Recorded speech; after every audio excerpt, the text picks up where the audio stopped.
Alhamdulillahilladzi anzala sakinata fi qulubil mu'minin liyazdadu imanan ma'a imanihim. Asyhadu an la ilaha illallah wahdahu la syarikalah wa asyhadu anna Muhammadan abduhu wa rasuluh amma ba'du.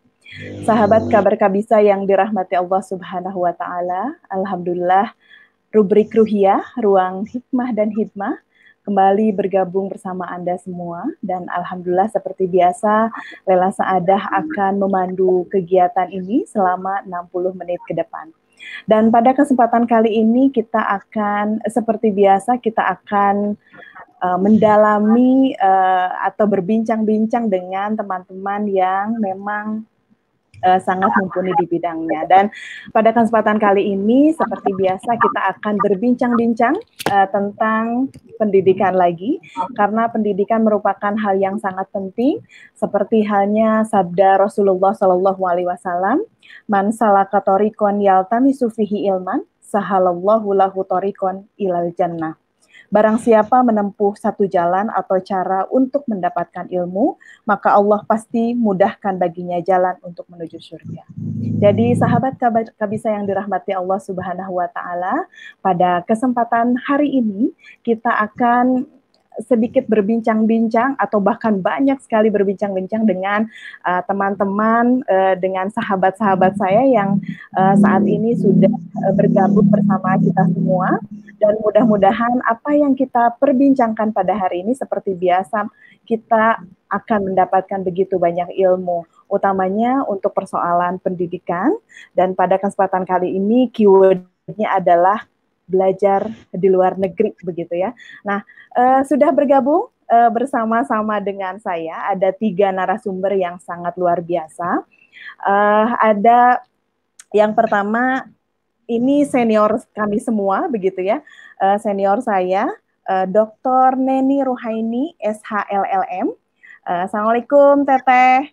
Apa ya disapanya, Teteh? Cece. Oh, Teteh saja. Teh Neni, sudah mendengar suara saya, Teh? Ya, saya perkenalkan dulu ya. Teh Neni, beliau lahir di Bandung, dan beliau pada hari ini bertugas sebagai dosen di Fakultas Hukum Unisba.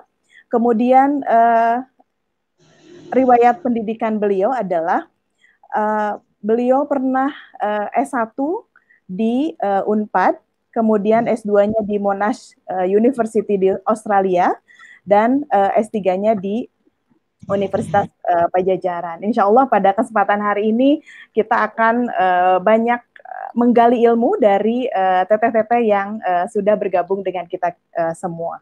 Kemudian untuk selanjutnya yang sudah bergabung dengan saya adalah senior kami juga, yang insya Allah ini masih sangat energik begitu ya. Ada Teh Ida Fahmi Hidayati Latifah. Assalamualaikum Teh Ida. Sehat Teh? Alhamdulillah ya, bisa bergabung dengan kita semua. Beliau lahir di Bandung, kemudian pekerjaan adalah PNS, guru bahasa Inggris di SMAN 1 Soreang. Kemudian guru nahwu juga. Keren Teteh ya, selain guru bahasa Inggris juga guru nahwu, Masya Allah. Guru nahwu di Alimin PPI 31 Banjaran. Ini kelihatan Teh Ida ini adalah multi talenta begitu ya. Enggak juga sih. Masya Allah nih. Jadi kalau nanya soal bahasa Inggris, soal bahasa Arab, oh itu bisa semua Teh. Beliau yang ada kaitannya dengan luar negeri begitu ya. Beliau pernah Continuous Professional Development West Java Teachers 2014 di Adelaide, South Australia. Jadi pengalaman untuk belajar di luar negeri juga ada begitu ya. Ada sedikit tapi. Oh, nggak apa-apa kan, nanti sharing ya Teh ya. Kemudian yang ketiga ini teman-teman atau sahabat kabar kabisa pasti sudah sangat mengenalnya, karena beliau juga sama-sama memiliki slot memiliki slot di kabisa begitu ya. Ada Teh Hajagian Puspa Lestari. Kemudian beliau lahir di Bandung, dan aktivitas pada hari ini adalah pendidik dan daiyah. Beliau pernah tinggal begitu atau pernah menimba ilmu di Universitas Al-Azhar, Masya Allah. Jadi ada yang dari timur begitu ya, ada yang dari Asia. Asia ya benar ya, Australia tuh ya? Atau dari benua Australia. Baik, teteh-teteh yang dirahmati Allah Subhanahu wa taala, tentu sudah banyak sekali hal yang ingin kita diskusikan pada hari ini, dan untuk kesempatan kali ini saya akan mengundang pertama kali kepada Teh Neni. Assalamualaikum Teh Neni. Sudah mendengar suara saya, Teh Neni? Halo, Assalamualaikum Teh Neni. Halo, Teh Neni sudah bergabung dengan saya. Oke. Karena Teh Neni belum siap, kita ke Teh Ida terlebih dahulu. Teh Ida, nah pengalaman apa begitu? Atau silahkan bercerita sedikit tentang pengalaman Teteh untuk menimba ilmu. Boleh, mau ketika misalnya menimba ilmu, saya sekolahnya multi talenta begitu, ketika bahasa Arab juga di IKIP, sekaligus juga belajar bahasa Inggris sampai pada hari yang keren banget begitu. Kemudian Teteh juga menimba ilmu di Australia begitu. Silahkan bercerita secara singkat untuk kita semua. Semangat, Teh. Alhamdulillahirrabbilalamin. Asyhadu an la ilaha illallah wahdahu la syarikalah wa asyhadu anna Muhammadan abduhu wa rasuluhu lazi la nabiyya ba'da. Terlebih dahulu terima kasih atas waktunya, dan sebetulnya saya sangat tersanjung. Kenapa? Karena dijajarkan dengan orang-orang hebat yang memang pernah belajar di luar negeri, dan saya juga banyak berguru kepada mereka. Cuman kebetulan saya Ida Fahmi Hidayatul Latifah, intinya dari apa ya, kata awal sebetulnya yang ingin saya sampaikan bahwa pemudi is the best. Jadi pemudi itu ya betul. Ketika kita berkecimpung di pemudi, itu seolah-olah semua pintu terbuka gitu buat kita. Kenapa? Karena kita terbiasa dengan organisasi, karena kita terbiasa dengan bagaimana berorganisasi dengan baik dan seterusnya. Sehingga tadi sudah disampaikan, pada sebetulnya saya pure produk lokal, saya bilang. Saya benar-benar lokal. Iya. Saya benar-benar lokal, dari SD, SCS Sanawiyah, kemudian Mualimin, SD-nya di Bandung, di Banjaran, kemudian Sanawiyah Mualiminnya di Garut, kemudian kuliahnya juga pendidikan bahasa Arab di UPI, IKIP kalau dulu zaman saya IKIP. Jadi saya itu produk lokal, benar-benar lokal. Nah, cuman lokal yang internasional, Teh, tenang, Teh. Amin. Cuman kebetulan ketika ditakdirkan diangkat pegawai negeri, itu saya langsung diminta untuk mengajar, tapi tidak ngajar bahasa Arab, sehingga akhirnya dimasukkan ke bahasa Inggris. Itu kan amazingly gitu. Masa guru bahasa Arab mengajar bahasa Inggris. Makanya dan kita berharap setelah beberapa tahun ngajar bahasa Inggris, berharap bisa turun taruhlah ke PAI atau ke jurusan mana, kalau memang di sekolah itu tidak ada bahasa Arab. Tapi ternyata setelah 5 tahun malah ditetapkan bahasa Inggris. Jadi saya bengong. Akhirnya ya udah, daripada kita comot sana comot sini, akhirnya saya ngambil lagi S1 lagi bahasa Inggris. Nah, kenapa tidak S2?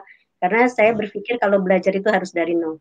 Dan itu berkembang kemudian diiringi dengan aktivitas saya di Pemudi, sehingga sangat sangat berperan penting. Dan pada saat itu di 2014 sebetulnya pada takdirnya itu juga sama ya, qadarullah. Takdirnya itu jadwal keberangkatan haji sebetulnya. Nah, cuman ternyata ada penundaan pengurangan kuota, sehingga waktu itu tertunda. Nah, pada saat itu kita berpikir agak kecewa terhadap diri sendiri. Aduh, gimana? Kenapa ini undangannya tidak diterima? Nah, ternyata ya itu tiba-tiba pada saat itu kita sedang gundah gulana, ada kayak tes untuk teacher exchange ke Australia, dan itu di Adelaide, di South Australia. Nah, iseng-iseng lah, karena ya namanya juga Ya, tapi saya berpikir bahwa ini karena saya pemudi loh, gitu. Jadi ya betul, Masya Allah. iseng-iseng kita coba, dan karena memang bahasa Inggris bahasa yang saya suka sejak di pesantren juga saya suka bahasa Inggris, makanya iseng aja. Paling nanti tesnya gimana? Ngomong cas Yesus aja gitu. Akhirnya dengan berbagai cara dan syaratnya kebetulan memenuhi syarat, dan diantaranya 5 tahun sudah jadi PNS, kemudian ada syarat sudah pernah guru berprestasi. Nah, diantaranya itu, dan aktivitas portofolio kita juga lumayan karena ada plus di pemudi itu. Nah, Betul. akhirnya ya qadarullah saya bisa berangkat di 2014. Itu selintas. Ya. Nah, selintas ilmu apa sih yang didapat ketika bisa Teh Ida pergi ke sana, kemudian short course kan pastinya ya Teh ya. Jadi ada kursus singkat begitu ya yang Teteh peroleh. Nah, selain wawasan keilmuan, apalagi nih yang Teteh dapat? Apakah misalnya karena kultur yang berbeda atau bertemu dengan banyak orang? Gimana Teh? Nah, memang banyak sekali perbedaan ya. Di sana terutama karena di sana termasuk ke Four Seasons, benua Australia itu, sehingga memang kebetulan kesananya juga pas lagi winter. Cuman kelebihan winter Australia itu there's no tidak ada snow gitu, tidak ada salju. Jadi itu yang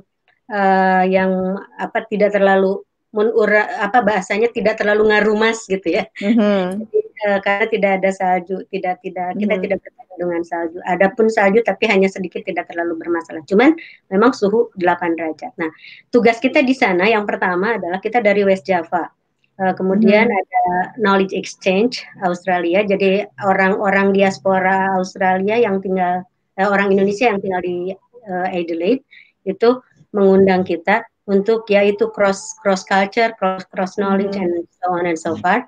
Nah, pada saat itu kita diminta untuk menyerap, karena mereka juga sama-sama menggunakan untuk bahasa Inggris ya, karena kita arahannya ke bahasa Inggris, mengarah ke genre based approach, sehingga kita akhirnya menyerap apa yang mereka terapkan untuk GBA ini, untuk genre based approach ini, kemudian nanti diusahakan bisa diterapkan di Indonesia. Dan yang lainnya juga sama, karena di sana ada PRC, mungkin Teh Neni sangat akrab dengan Australia.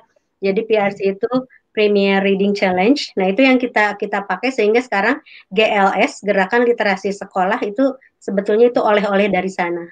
Jadi PRC itu memang di sana sangat dimersatukan. Jadi reading and reading. Sehingga di kita dari TK sampai SD juga sama. Mereka itu targetannya kayak di kita ikro gitu loh. Jadi mereka kemudian kayak ikro tadarus dari halaman sekian, kemudian dilaporkan, dan seperti itu. Sehingga ketika kita melihat seperti itu, kita terapkan di Indonesia, dan diantaranya produk yang GLS itu yang sekarang di Indonesia di Kabupaten Bandung atau ada LRC, Leader Reading Challenge, itu dari PRC sebetulnya, serapan dari sana. Kemudian di sana kita diharapkan atau selama 3 minggu berada di William Light School. Kalau saya karena dibagi beberapa sekolah untuk 8 orang, kelompok saya itu berada di William Light School. Cuman kan kelebihan kalau Australia itu Adelaide terutama yang saya tahu, itu sekolah itu satu atap, dari mulai TK, SD, SMP, SMA itu satu atap, sehingga mereka kecuali kalau ada yang mau pindah rumah, karena memang mereka sudah menggunakan distrik. Sehingga orang kalau di Indonesia baru sekarang ya, orang Soreang ada zonasi iya. Zonasi itu ya, mereka juga sudah menggunakan itu sejak saya kayaknya sudah lebih lama dari kita. Nah, sehingga di sana kita datang ke sekolah, saya orang Soreang, orang Banjaran gitu, kemudian masuk ke sekolah mereka, wah pintar-pintar bahasa Inggris, nah eleh-eleh saya mah. Iyalah. Bahasa Inggris. Saya sempat belajar dulu ya Teh Neni ya, ke Teh Neni. Gimana kondisi di sana, karena yang saya tahu Teh Neni banyak tinggal di sana. Nah, pada saat itu kita ngajar di sana di William Light School itu, tapi tidak ngajar murni, kadang-kadang jadi observer juga. Tapi itu juga memang banyak apa ya, banyak perbedaan antara Indonesia dengan Adelaide terutama yang saya tahu. Ya, gitu mungkin. Oke, Teh Ida sangat sudah tos nama rada nyayan begitu ya teman-teman atau sahabat kabar Kabisa, ternyata seperti itu. Nah, sekarang ada Teh Neni. Assalamualaikum Teh. Gimana suara saya sudah terdengar? Iya, alhamdulillah. Ya, oke. Alhamdulillah. Ya, silakan Teh untuk memperkenalkan diri, kemudian mengapa misalnya Teteh sampai berkuliah di luar negeri, khususnya di Monash University. Silakan Teh. Iya. Bismillahirrahmanirrahim. Assalamualaikum warahmatullahi wabarakatuh. Untuk yang bergabung ya malam ini semuanya, saya Neni Ruhaini. Sekarang mengajar di Unisba. Saya profesinya sebagai dosen di Unisba Fakultas Hukum. Nah, kalau di Pemudi Persis sih sudah sejak tahun berapa ya? Tahun 80-an sudah aktif. Ya, sudah aktif di Pemudi Persis, mulai dari pimpinan yang paling rendah sampai ke pimpinan yang paling puncak. Masya Allah, keren. Semuanya tahapannya ya. Nah, alhamdulillah sampai tahun 2000-an lah, 2000 terakhir mungkin 2000 berapa? 2010 terakhir di Persis. Mudah-mudahan Pemudi Persis tetap maju ya. Nah, ini juga semuanya bagian dari elemen organisasi tersebut. Nah, kalau saya kebetulan berkesempatan ya menimba ilmu di Australia, ini sama dengan Teh Ida. Nah, kalau kita ya Teh Ida kan karena di negara barat ya, mungkin nanti akan alhamdulillah ini ada Teh Gian juga yang bisa sharing bagaimana nanti ada perbedaannya sekolah di luar negeri di negara barat dan di negara Timur Tengah ya, pasti ada perbedaannya. Nah, kalau saya mungkin berkesempatan sekolah itu memang sudah diniatkan. Jadi sudah diniatkan dari SMP. Jadi kalau saya dari SMP sudah cita-cita pokoknya saya harus sekolah ke luar negeri. Nah, makanya dari SMP saya langsung kursus bahasa Inggris sampai kuliah. Kursus bahasa Inggris terus tidak pernah berhenti. Karena ya berarti berapa tahun ya dari SMP sampai akhir kuliah itu hampir 10 tahun ya. Belajar bahasa Inggris tapi nya anggar we bahasa Inggrisnya juga kieu. Bahasa Inggrisnya malah menularkan bahasa Sunda kepada orang lain gitu ya. Setelah belajar 10 tahun jadi memang diniatkan. Jadi mungkin ini bekal juga untuk teman-teman semua. Apapun yang ingin diraih itu memang harus dimulai dengan niat. Jadi kalau tidak diniatkan itu tidak akan terjadi. Gitu. Jadi kalau diniatkan itu otak kita akan mengarah terus ke sana. Gitu ya. Kalau ingin mencapai sesuatu, itu nanti otak kita dengan sendirinya akan seperti mesin ya. Jadi akan mengarah ke sana terus ada panahnya gitu. Jadi pokoknya harus sampai ke sana. Nah, jadi pas ada kesempatan untuk sekolah, saya waktu itu apply Join Japan World Bank ya, jadi beasiswanya dari Bank Dunia tapi melalui pemerintah Jepang. Nah, namanya JJWB ya. Join Japan World Bank. Itu tahun 97 mulai apply-nya. Nah, saya baru diterima di Unisba tahun 96. Jadi setahun mengajar itu langsung saya coba apply ke Bank Dunia. Nah, kebetulan juga suami sudah lebih dulu berangkat dengan beasiswa yang berbeda. Nah, kalau saya awalnya sih yang memicunya ya selain memang sudah niat pengen ke luar negeri. Nah, suami mengajak gitu kan, mau nggak nemenin gitu. Suami yang sedang sekolah di Australia. Nah, kalau saya nggak mau, kalau cuma nemenin aja, gitu. Jadi harus jelas tujuannya ke sana mau apa. Tapi kalau hanya mendampingi, itu karena juga couple itu ya, pasangan itu yang mendampingi suami atau istrinya, siapapun pasangannya, itu bisa ada dua kemungkinan. Dia bisa jadi accelerator ya untuk yang sekolahnya, atau bisa jadi penghalang untuk yang sekolahnya. Jadi jangan sampai kita ngariweuhkeun yang lagi sekolah gitu ya. Jadi kalau baik sebagai istri maupun sebagai suami. Jadi ada yang menjadi accelerator yang mempercepat lulusnya pasangan kita. Ada juga yang menghambat justru karena datang istri dan anaknya atau suami dan anaknya ngariweuhkeun nu sakola gitu ya. Nah, jadi saya nggak mau. Jadi saya bilang boleh saya ikut ke sana tapi saya juga harus sekolah. Gak mau menemani aja gitu. Jadi sama aja kan, makanya didorong, dikasih challenge supaya apply beasiswa sama apply universitasnya. Nah, itu cukup perjuangan juga lah untuk masuk sampai bisa diterima baik beasiswanya maupun sekolahnya. Nah, tapi intinya kunci pertamanya tetap yaitu bahasa. Ya, jadi, nah ini Teh Ida bersyukur sekali tuh sekolahnya di bahasa Inggris, ya. Jadi sudah punya modal yang sangat kuat gitu. Kalau saya benar-benar belajar sendiri, yaitu tadi lewat kursus Teh Ida. Jadi alhamdulillah memang bahasa ini yang menjadi pembuka pintu, gitu ya. Jadi yang menjadi pembuka pintu kita untuk sekolah di luar negeri. Jadi biar bagaimanapun sepintar-pintarnya kita memenuhi kualifikasi untuk sekolah di luar negeri ya secara keilmuan. Nah, tapi kalau bahasanya tidak ada, nggak akan ada yang bukain pintu orang sananya. Jadi harus ngebuka pintunya dulu gitu kan. Nah, untuk ngetok pintunya tuh pakai bahasa Inggris. Nah, itu ya.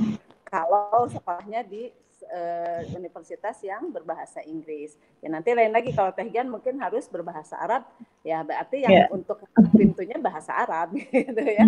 Jadi jangan dulu ke konten keilmuannya, tapi kita harus punya toolsnya dulu, harus punya alatnya dulu.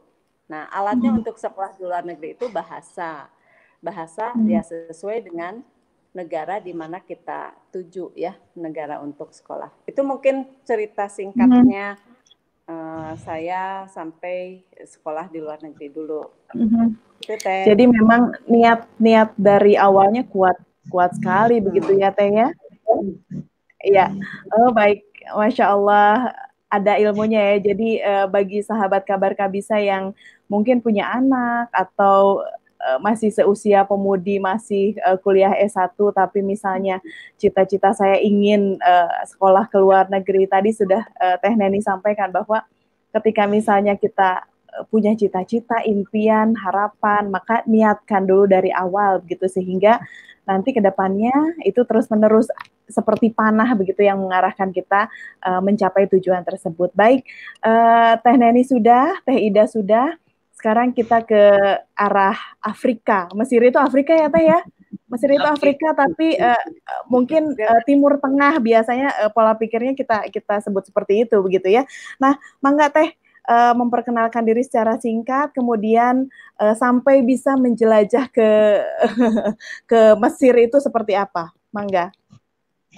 Baik, bismillahirrahmanirrahim. Senang sekali, alhamdulillah pada hari ini ya saya bisa berjumpa dengan teteh-teteh yang masya Allah luar biasa ya, Teh Hajah Lela, Teh Ida, Teh Neni, yang barangkali kalau bertatap muka entah kapan ya alhamdulillah kita bisa bertemu meskipun ya via virtual gitu. Aktivitas saya, mohon maaf perkenalkan dulu, saya Gian Puspalestari. Aktivitas utama menjadi ibu rumah tangga. Ya.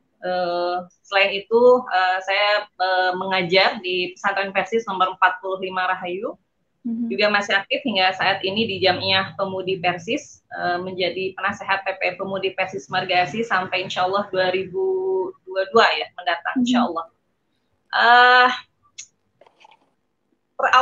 Awal barangkali saya sampai kuliah ke Al-Azhar Mesir itu, kalau Teh Neni tadi ya punya cita-cita sejak SMP. Saya lupa entah dari mana Teh Haji, MI kelas 6 MI itu saya dapat brosur. Dapat brosur ada gambar Al-Azhar. Saya bilang, saya ingin ke sini gitu. Nah, ketika itu Allah seolah mempermudah perjalanan saya ke Mesir. Di Sanawiyah, saya bertemu dengan Umi Tin, Teh Ida dari Banjaran. Beliau ketua PD kelas 2 Sanawiyah itu saya sudah bergabung dengan Persisri di Tamhidul Mubalighat PD Persisri waktu itu sebagai peserta termuda. Waktu itu saya berkenalan dengan beliau, kemudian beliau bercerita tentang anaknya yang di Mesir, Kang Danis. Itu Mesir itu mendengar kata Mesir, kemudian ada yang ke sana itu seolah Mesir itu, Azhar itu udah ada di depan gitu. Dan setelah itu saya pun bertemu dengan calon mertua saya, ya. Calon mertua saya, beliau bercerita bahwa anaknya juga kuliah di sana. Kemudian waktu berlalu, kemudian saya betul-betul termotivasi bahwa saya harus ke sana, ya tentu saja kemudian tentu itu harus ditopang dengan ilmu, ya. Utamanya saya ingat ungkapan Umi waktu itu. Umi Tin, Neng, kami hoyong ke Mesir, hafalkan 2 juz Al-Quran. Itu betul-betul terngiang-ngiang, ya. Hingga waktu itu saya mulai ya menghafalkan Al-Quran, kemudian mulai menggeluti semua pelajaran-pelajaran yang mempermudah perjalanan saya ke Al-Azhar Mesir. Mulai dari bahasa Arab, kemudian tafsir dan lain sebagainya, ya, yang terkategorikan al-ulum syar'iyyah. Begitu. Kemudian perjalanan dipermudah sampai Allah takdirkan di Mu'alimin kelas 2 saya dikhitbah oleh lulusan Mesir. Nah, kemudian Mu'alimin itu sudah targetnya tentu saja ya bagaimana kemudian nanti setelah menikah kita bisa bersama-sama untuk sama-sama studi ya di sana. Hingga kemudian Allah mudahkan ya alhamdulillah. Kemudian 2002 saya bisa masuk Al-Azhar University, masuk fakultas Usuludin, syu'abahnya atau jurusannya di tafsir. Waktu 2002 itu kita masih bisa terjun bebas ya istilahnya. Jadi untuk ke Mesir itu ada 2 pilihan, bisa via depag atau bisa terjun bebas. Saya memilih yang terjun bebas waktu itu. Kekurangan di terjun bebas tentu kita bekal kita memang. Saya harus akui betul bekal bahasa sangat kurang. Utamanya karena barangkali di pesantren di tempat saya belajar ketika itu kurang muhawarah, kurang muhadatsah, percakapan itu kurang. Vocab mungkin kita belajar ya, mufradat kita belajar, tetapi kalau dipraktekkan tentu ini ya, kurang ya. Kemudian juga takbir ya, belajar takbir, belajar esai ini juga barangkali yang menjadi kekurangan di waktu itu, sehingga di awal-awal saya di Al-Azhar itu ini menjadi kendala yang sangat berarti. Utamanya karena orang Mesir itu mereka bahasanya amiyah. Ya, Azhar itu kebanyakan bukan dari ibu kota mahasiswinya, jadi daerah-daerah pinggiran yang notabene bahasanya bahasa Arab amiyah dan sangat jauh dengan bahasa Arab Fusha. 2 tahun saya bergulat dengan bahasa amiyah, jadi itu luar biasa. Awal mula itu kita kuliah itu mudaraj ya, sebutnya mudaraj kayak stadion olahraga teh. Jadi bertingkat-tingkat 100 jumlah mahasiswinya, mungkin hampir 500, sangat banyak. Itu melihat dosen itu bercerita karena memang seperti ceramah umum gitu, seperti pengajian, itu seperti monyet ngagugulung kalapa. Saya tidak paham apa disampaikan. Nah, permasalahannya karena memang di Azhar juga muqarrar itu buku matkul itu tidak turun di awal mula. Jadi itu mau 1 bulan mau ujian, ada yang pernah matkul itu 1 minggu mau ujian baru turun. Sehingga betul-betul kita berkejaran dengan waktu, harus ujian dan harus memahami materi yang harus kita kuasai. Ini Masya Allah luar biasa. Oke. Kali itu dulu sementara. Ya. Masya Allah, belum selesai itu sebetulnya. Banyak yang harus diceritakan. Oke, baik sahabat Kabar Kabisa yang dirahmati Allah Subhanahu Wa Taala. Kita kali ini tengah bercerita tentang manajemen diri tholabul ilmi di luar negeri. Jadi ini ada perwakilan belajar di dunia barat gitu ya, di Australia seperti apa, dan juga Teh Gian di Kairo Mesir begitu. Jadi mudah-mudahan bagi sahabat Kabar Kabisa yang sudah mulai ada perhatian, minat dan lain sebagainya, mudah-mudahan bisa termotivasi untuk mengikuti jejak teteh-teteh yang di hadapan kita semua. Baik, sahabat Kabar Kabisa yang dirahmati Allah Subhanahu Wa Taala, seperti biasa saya ingin mengingatkan, jangan lupa untuk subscribe, like dan share Kabar Kabisa di channel YouTube, dan mudah-mudahan jika ada yang ingin berinfak, kami persilahkan untuk menghubungi Teh Feni Valentiusron. Baik, kita lanjutkan perbincangan kita pada hari ini, Masya Allah luar biasa ya. Sebetulnya banyak sekali yang ingin diceritakan, tapi karena waktunya sedikit-sedikit, jadi mudah-mudahan sahabat KBR bisa juga bisa memetik hikmahnya dari setiap perjalanan. Oke, saya ke Teh Neni dulu deh. Teh, di awal-awal, halo Teh Neni, siap Teh Neni? Nah, di awal-awal sampai ke Australia begitu ya. Kemudian Teteh pasti berjumpa dengan orang banyak, beda kultur, beda budaya, gitu ya. Halo, Teh Neni? Halo? Lagi. Pakai handphone lagi saja, Teh. Oke. Teh Neni seperti terdiam. Ya, nge-like, nggak apa-apa. Halo, Teh Neni, masih bergabung dengan kita semua? Teh? Ada. Oke. Nah, saya ingin tahu begitu ya, ketika teteh-teteh semua ketika baru sampai di sana, kemudian berjumpa dengan begitu banyak orang tentunya. Kalau tadi Teh Gian sih sudah bercerita seperti anu ngagugulung kalapa begitu ya, karena itu harus tahunya teka hartos ke orang sadayana begitu ya. Nah, pengalaman-pengalaman pertama ketika sampai di sana begitu ya, apa yang dirasakan begitu oleh Teh Neni begitu, atau apa yang harus dilakukan? Apakah misalnya jadi kedah ngapalkeun jalan, kedah ngapalkeun bus nomor sabaraha begitu. Nah, apa yang pertama kali begitu dirasakan? Mangga Teh. Saya dulu. Ya, oke. Mangga Teh Neni. Ya, kalau saya sih punya pengalaman mungkin belum tentu dialami oleh yang lain ya, karena kondisi keberangkatan waktu itu dalam keadaan hamil 6 bulan. Masya Allah. Jadi begitu diterima oleh Bank Dunia, saya lagi hamil 6 bulan di sini, anak kedua. Nah, jadi gitu. Jadi surat untuk pospon saja supaya berangkat tahun depan sampai melahirkan dulu. Nah, ternyata oleh World Bank itu nggak bisa. Kalau berangkat tahun depan harus apply dari awal lagi, seleksi lagi. Kan banyak sekali itu seleksi, sayang gitu ya kalau nggak diambil. Nah, akhirnya bismillah aja berangkat dalam kondisi hamil 6 bulan. Nah, jadi pas masuk ke kampus, itu kan kaget orang Monesnya, ini yang hamil 6 bulan cuma 3 bulan lagi melahirkan gitu ya. 1 semester itu, jadi baru bisa mengalami 1 semester kan. Nah, jadi waktu itu saya masuk dulu ini bridging ya, apa ya namanya ya, bridging. Jadi sebelum masuk kuliah gitu. Jadi selama 3 bulan meningkatkan bahasa, karena waktu itu kan 6,5 ya IELTS-nya. Sementara untuk hukum itu ternyata 7. Nah, terus meningkatkan dulu. Nah, untuk sampai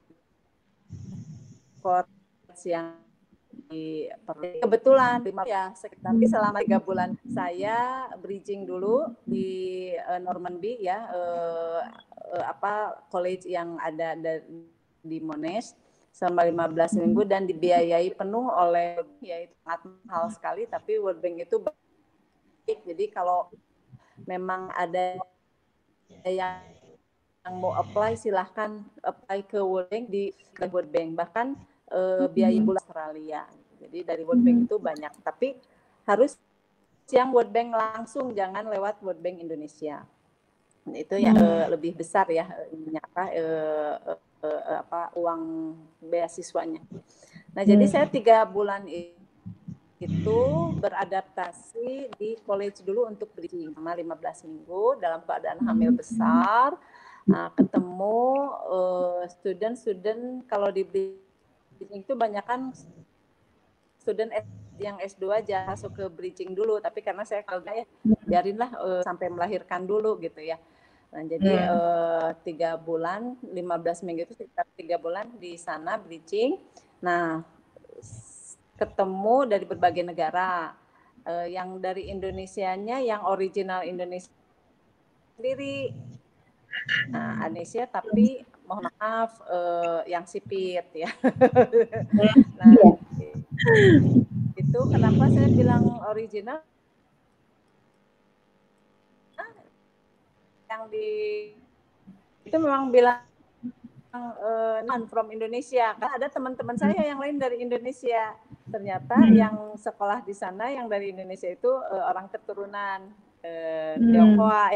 Ya, jadi saya disebutnya si the original one katanya gitu. Nah, jadi kita ketemu dengan teman-teman ya dari berbagai negara, tidak ada masalah karena memang kalau di dunia pendidikan itu orangnya kan educated people semua ya, jadi memang sudah paham bertoleransi, bersosialisasi, jadi nggak ada masalah.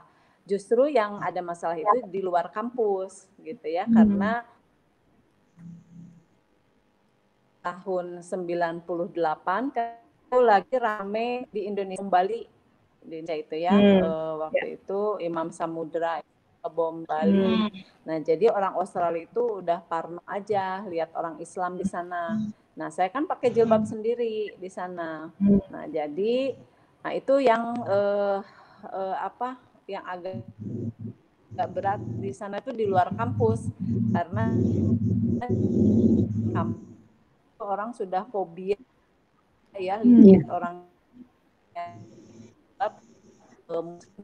Indonesia sampai kalau ada yang transport di tram kita atau di bus itu ya nggak ngomong dari mereka sudah waktu itu zamannya bahaya lah untuk orang Indonesia di sana ya. Saya sempat juga di area sport center di kampus isi orang Yahudi yang pakai topi di sini ya. Nah, itu karena nggak suka sama orang Islam. Nah, tapi bukan orang kampus. Saya lapor ke International Office waktu ada peristiwa tersebut. Nah, mereka pihak Monash meminta maaf karena itu bukan orang kampus lah yang melakukannya gitu. Jadi secara kultur sih kalau saya tidak mengalami kesulitan ya karena masuk langsung di dunia pendidikan ya di dunia kampus yang orangnya juga sudah pada mengerti semua. Nah, mungkin culture itu justru pas di luar kampus banyak sekali yang saya alami ya nanti banyak yang yang bisa saya adopsi kita terapkan di sini. Itu mungkin Teh Ella. Ya. Oke. Nah, sekarang Teh Ida gimana nih ketika sampai di sana? Tapi karena dari sini berapa orang Teh? Teh Ida? Dari sini ada 45 orang. Oh, ya, satu Indonesia atau dari provinsi Jawa Barat saja? Jabar ini WJ ya apa ya istilahnya. Pokoknya West Java Leaders gitu. Jadi jadi guru-guru yang memang dibina untuk jadi leadersnya di sana nantinya seperti itu. Nah, di awal gimana tuh sampai sana? Irisnya seperti Lembang kan Teh? Seperti Lembang, langsung di Lembang.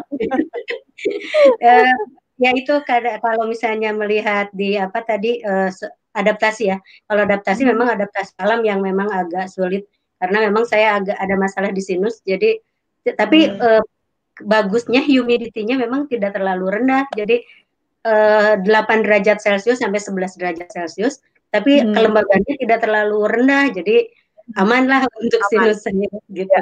Ya. Nah, kemudian kan memang kita kayak dimanja sih sebetulnya dari itu berangkat terus sampai kan ongkosnya juga segalanya sampai paspornya juga diurusin, paspor dinasnya juga diurusin, jadi kita tinggal berangkat, tinggal duduk manis di bis, kemudian duduk manis di pesawat, dan di sana juga tidak ada masalah. Paling permasalahan ketika sebetulnya ini bukan permasalahan yang membuat tidak nyaman, justru membuat nyaman karena biasa kita bertemu kalau di tahun 2014 kan anak SMA tuh biasanya satu kelas itu 45 ya, 45 sampai 47. Nah, di sana kita bertemu dengan satu kelasnya itu 25 orang dibagi 3. Jadi perbedaan itu. Jadi satu kelasnya itu paling yang bertemu dengan kita cuman 8 sampai 10 orang lah di satu kelas karena kan ada pembagian antara higher, average, and lowers. Jadi mereka itu begitu placement test dikasih materi, tapi kan sistemnya juga beda di sana. Pakainya pakai apa? Kalau untuk guru sangat berbeda dengan di Indonesia. Kalau di Indonesia kan kita pakainya kelas itu diisi sama 40 sekian orang. Kalau sekarang udah 36 kan. Sekarang udah dipatok harus 36. Kalau dulu kan 40 sampai 45. Nah, kalau di sana di Adelaide terutama mereka 25 orang satu kelas itu kemudian dibagi 3 dengan placement test masing-masing. Masuk misalnya masuk pendidikan atau taruhlah masuk pelajaran bahasa Inggris di awal placement test, baru ada highers, kemudian average, kemudian lowers. Jadi nah kita nanti ngajar di mana dan kita punya tempat gitu, enak banget. Jadi mereka yang datang, jadi pakai sistemnya pakai moving class. Jadi secara budaya kalau sebagai guru ya, karena memang saya sebagai guru, jadi tidak terlalu banyak hal yang memang adaptasi yang terlalu sulit. Justru itu lebih mudah karena kita harus mengajar kepada orang-orang yang biasanya banyak, ini sedikit, jadi sampai orang-orang lain kenal. Cuman yang permasalahannya ada perbedaan mungkin ya, perbedaan culture. Kalau di sana kan karena nama saya di name tag-nya itu Ida, jadi semua anak gitu masuk mereka langsung bilang hai Ida gitu. Sopan. Bisa. Tapi memang ketika mereka mau bertanya beda lagi bahasanya. Can I ask you Miss Latifah? Jadi Latifahnya keluar. Tapi nama aku. Jadi Ida itu mereka anggap bahwa itu adalah nickname dan nama saya itu adalah Latifah seperti itu. Kemudian yang lainnya mungkin kesulitannya memang karena kita terbiasa agak nyantai juga ya. Pernah suatu saat jam 8 Daryl itu dari DECD, dari Department of Education and Children Development. Nah, itu perbedaan juga. Kalau di Indonesia kan Departemen Pendidikan dan Kebudayaan. Kalau di Adelaide itu, di Australia Selatan itu Departemen Pendidikan dan Pengembangan Anak. Jadi tidak pakai begitu ya ini entah semua Australia atau seperti apa, saya juga nggak tahu, cuman yang saya tahu di Adelaide seperti itu, sehingga memang di sana ada mandatory report, jadi si anak itu dilindungi dengan berbagai aturan-aturan sehingga tidak boleh sembarangan ke anak. Kemudian ketika anaknya melanggar, yang turun yang melaporkan ke polisi itu bukan guru tapi orang tuanya. Jadi ada sedikit permasalahan, tapi secara culture yang lain-lainnya tidak terlalu bermasalah, mungkin alam saja. Kita harus bangunnya jam 5 dan saya mengalami 4 hari di sana saum, dan saum di winter itu memang ada positifnya. Kenapa? Subuh jam 5:11 dan maghrib jam bentar ya. Iya. Jam 5:03 sudah azan maghrib, asik banget. Tapi memang malamnya panjang. Ya, panjang malamnya, tapinya dingin sekali. Tapi kebetulan HF saya atau host family saya, dia sebetulnya orang Indonesia, istrinya orang Indonesia, tapi dapat orang dapat orang Australia gitu, sehingga tidak terlalu sulit. Kemudian beruntungnya lagi di host family itu dia punya 2 anak yang masih kecil-kecil. Sehingga ketika winter mereka punya pemanas ruangan, jadi aman banget kalau di rumah ya. Ada teman makanan saya yang aman ya Teh, berarti makanan juga aman banget. Jadi jadi overall yang permasalahan tidak terlalu bermasalah. Cuman pernah mungkin mengalami yang adaptasi, mungkin kita tidak pernah mengalami badai di sana, lagi di luar ngalamin badai, begitu sampai ke rumah kita nangis, apa sih yang gue cari? ada sampai ke titik itu loh, ngapain sih aku di sini gitu. Tapi akhirnya kita berpikir ya mudah-mudahan ini takdir yang terbaik, dan ini pengalaman ini harus bisa menjadi pengajaran buat diri saya sendiri.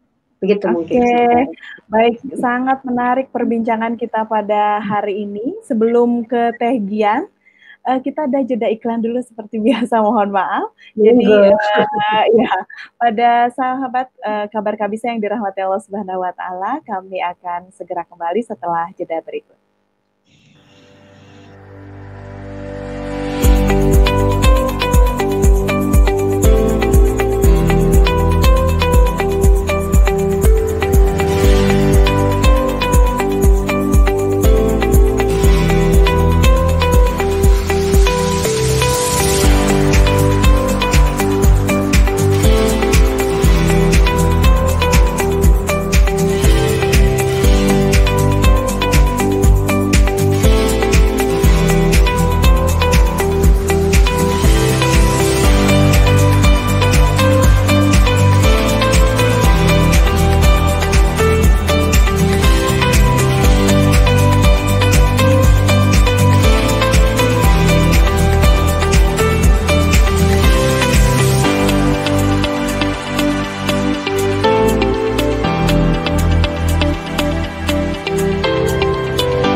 Sahabat kabar kabisa yang dirahmati Allah Subhanahu wa taala, Anda masih bersama kami rubrik Ruhiyah, Ruang Hikmah dan Hidmah.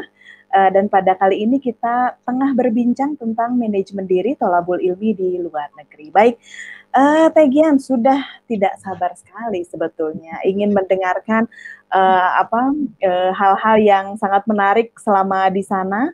Begitu termasuk mungkin apakah faktor cuaca berpengaruh atau misalnya pernah salah-salah naik bis atau apapun, misalnya tersesat di negeri orangnya, Teh pami di Bandung Teh tersesat gampil di negara orang biasanya suka jadi memori atau kenangan tersendiri. Nah, gimana Teh? Mangga Teh. Baik, terima kasih Teh Hajah Lela.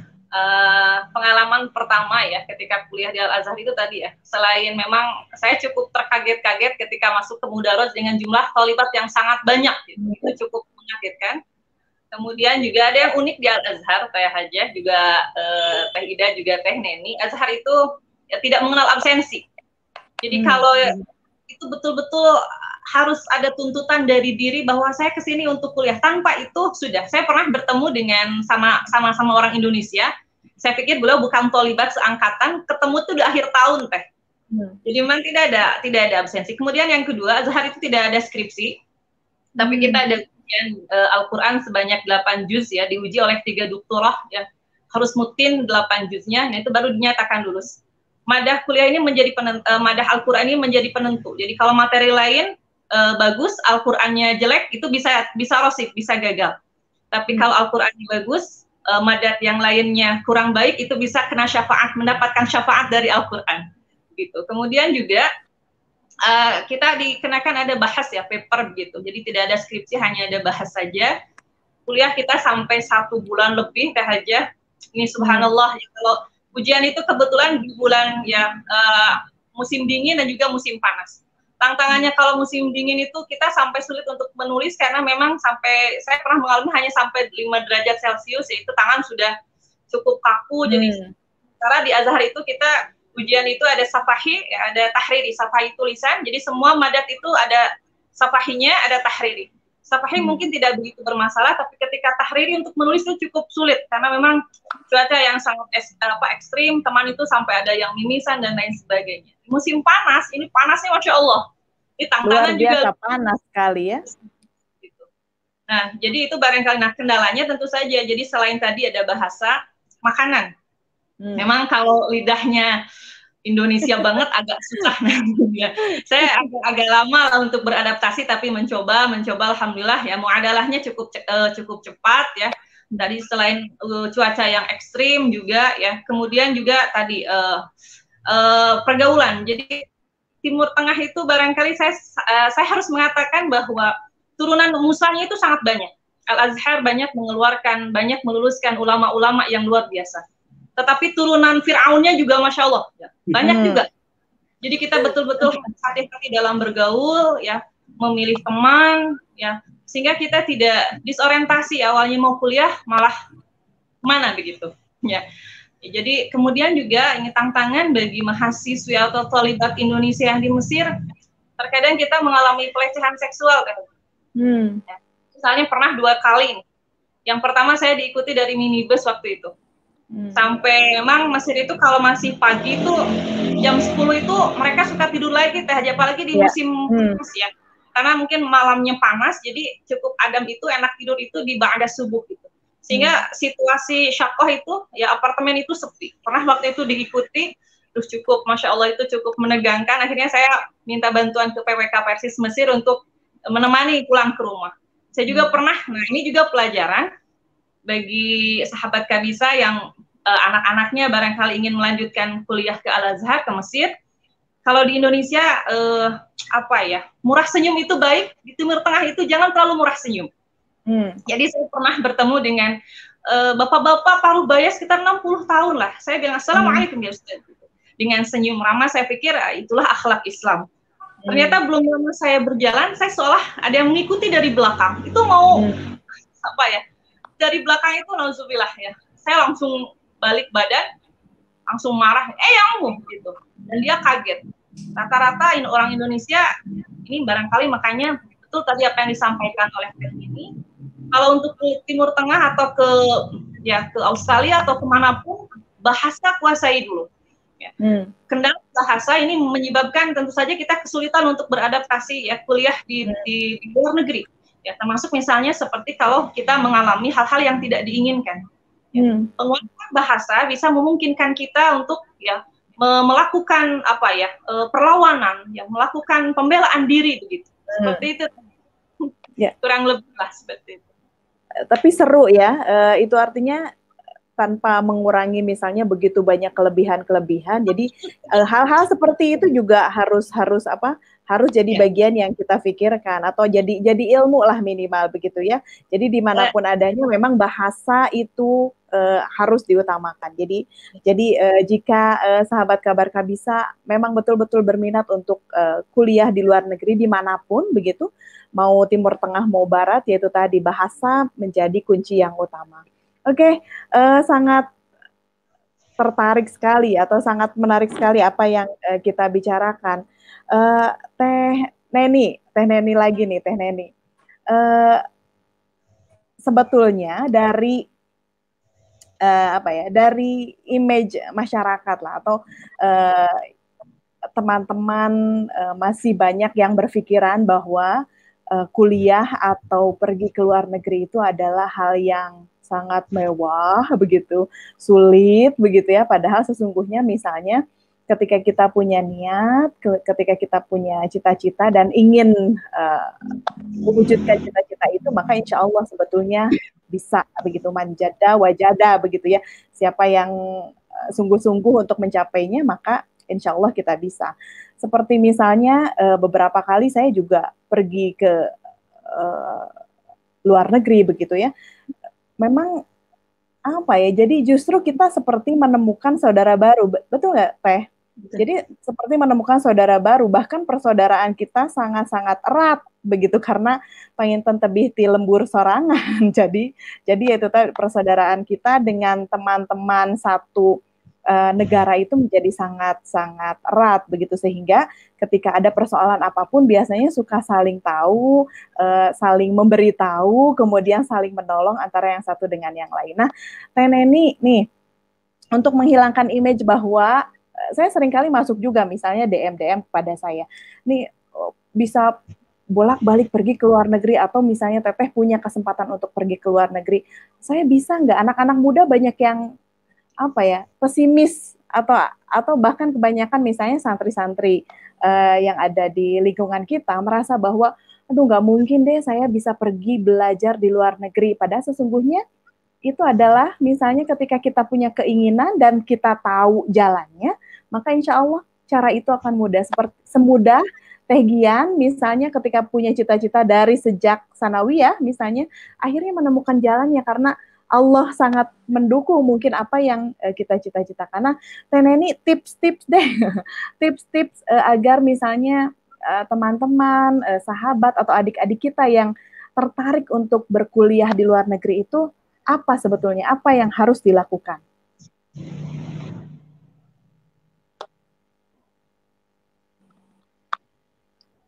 Halo? Teh Neni, masih mendengar saya, Teh?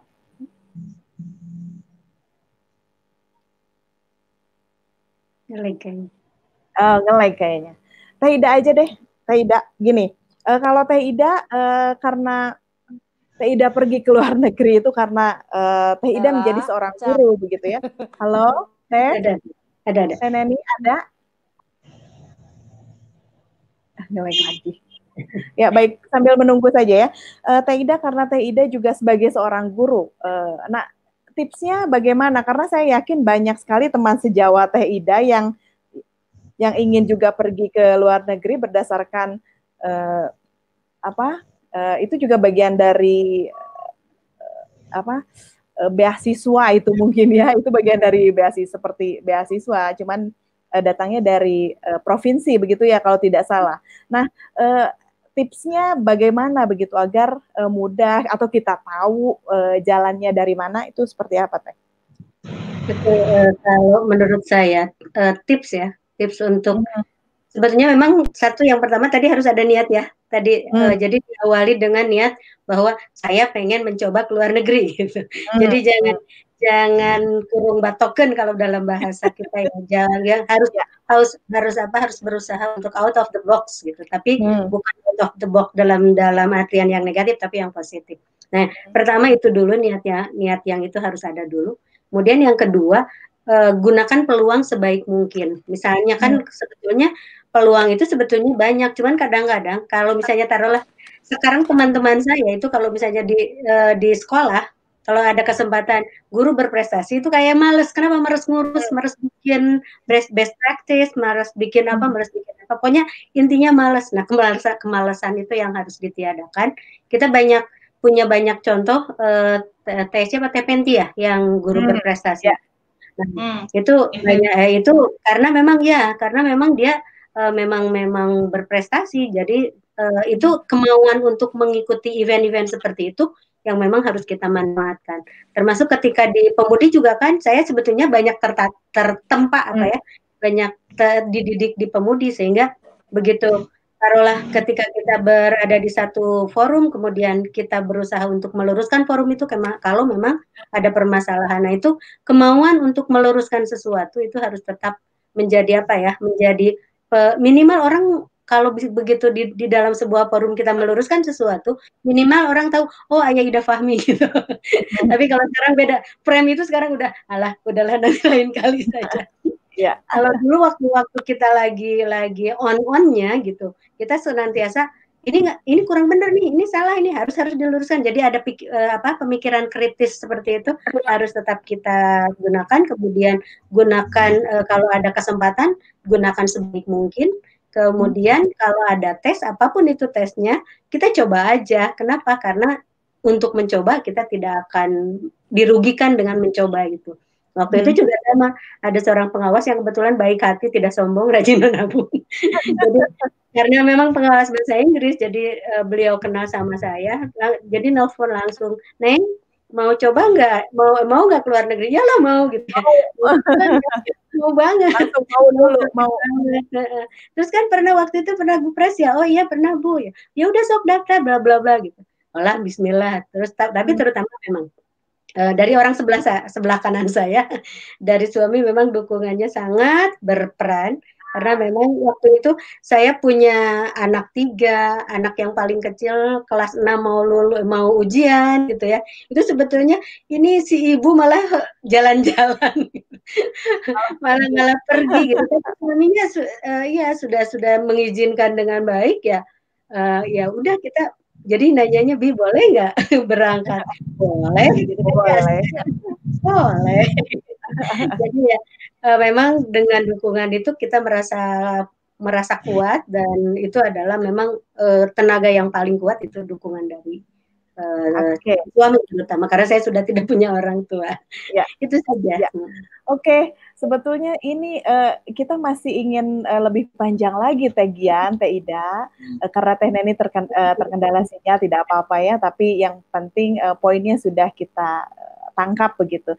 Nah, silakan tadi tips triknya sudah kita tahu. Nah, silakan dari Teh Gian tipsnya sekaligus closing. Mohon maaf karena waktu juga begitu. Ya, kami silakan Teh. Ya, baik. Bagi siapapun barangkali yang berniat ya, berazam untuk meneruskan atau melanjutkan kuliah ke Timur Tengah, tentu yang pertama berarti yang harus dikuasai itu bahasa. Ikut kursus ya, 1 tahun lah minimal, terutama muhawarah dan ta'bir.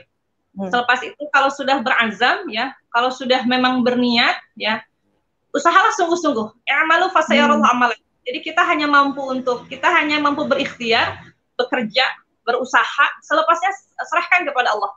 Kemudian betul tadi kata Teh Ida dan Teh Neni, niatkan ke sana untuk talabul ilmi. Mesir itu luar biasa Teh Haja. Jadi ilmunya itu Masya Allah. Ini ya, saya ingin tunjukkan. Ini salah satu muqarrar saya ketika di Azhar. Ini sebegini, ini harus dihafalkan dengan baik. Semuanya ini ilmu yang bermanfaat. Jadi Azhar itu menuntut kita basically memang hafalan. Jadi kalau berniat memang ingin melanjutkan ke Timur Tengah, perkuat hafalan, terutama hafalan Quran, ya, insya Allah dipermudah. Kemudian jangan ada niat atau apa ya, terbersit di dalam hati ya, kuliah ke sana hanya untuk membangga-banggakan diri. Ya. Di sebuah syair itu disebutkan ya, al-ilmu ya itu harbun lil fatal muta'ali. Ilmu itu memerangi mereka-mereka ya, pemuda-pemuda yang sombong ya, mereka berhati sombong ya, hanya datang ke sana untuk membangga-banggakan diri, tidak. Boleh saya bercerita sedikit ya, saya punya adik kelas, saya ingatkan beliau ketika mau imtihan, menghafal. Jadi kalau di muqarrar ini, saya baca ini hampir 7 kali balikan Teh. 1 kali itu bahasa cepat, lalu kemudian memahami. Lalu dia mengatakan, Teh gampang. Di kelulusan, dari 14 madah, hanya 1 mata kuliah yang lulus bahasa Inggris, selainnya Rosib. Padahal di Indonesia, dia seorang mahasiswa yang mumtaz. Saya bilang terakhir, Mesir ini tempat untuk mencari ilmu dan tidak ada tempat bagi mereka yang menyombongkan diri. Saya Teh Haja kalau kuliah di Mesir mau ujian 1 bulan itu tidur 1 hari hanya 2 jam. Tidak ada kesempatan untuk membuang-buang waktu. Mesir bukan tempat untuk mereka yang malas dan memanjakan dirinya. Mesir tempat berjuang. Jadi jika ingin ke Timur Tengah, utamanya ke Mesir, bersiaplah di sana untuk berjuang. Barangkali itu. Masya Allah. Sebagai closing statement, kuliah dimanapun saya pikir sama ya. Keberkahan ilmu tidak terletak pada tempat di mana kita kuliah, tapi lebih barangkali sejauh mana ilmu itu bermanfaat untuk diri dan orang lain. Barangkali itu Teh Haja. Syukuran jazilan. Masya Allah. Teh Ida, Teh Haja Gian, dan juga Teh Neni, terima kasih teriring doa jazakumullahu khairan sudah bergabung dengan rubrik Ruhiyah pada hari ini. Masya Allah, begitu banyak ilmu, dan sekali lagi mari kita niatkan apapun itu, mau belajar dimanapun, niatkan lillahi ta'ala, jauhi ingin kesan luar negeri keren dan lain sebagainya, karena itu butuh butuh ketekunan sebetulnya dan butuh kerja keras begitu. Dan sekali lagi mudah-mudahan kepada setiap orang yang berniat atau berazam untuk menuntut ilmu ke luar negeri, insya Allah akan begitu banyak ilmu yang didapat. Selain meluaskan ilmu pengetahuan, mudah-mudahan juga bisa meluaskan pergaulan kita. Baik, Masya Allah, sangat luar biasa pada hari ini. Mudah-mudahan sahabat Kabar Kabisa bisa menangkap apa yang sudah kami diskusikan pada hari ini, dan semoga dari setiap apa yang kami bicarakan pada hari ini bisa mendapatkan manfaat yang seluas-luasnya, bisa bermanfaat untuk diri kita dan juga masyarakat di sekitar kita. Saya Lela Saada mohon undur diri dan mohon maaf atas segala kesalahan. Jangan lupa like and share, kemudian subscribe Kabar Kabisa. Insya Allah Anda semua akan mendapatkan begitu banyak ilmu. Sekali lagi, mohon maaf atas segala kekurangan. Aku qouli hadza wa astaghfirullah li wa lakum. Wassalamualaikum warahmatullahi wabarakatuh. Waalaikumsalam.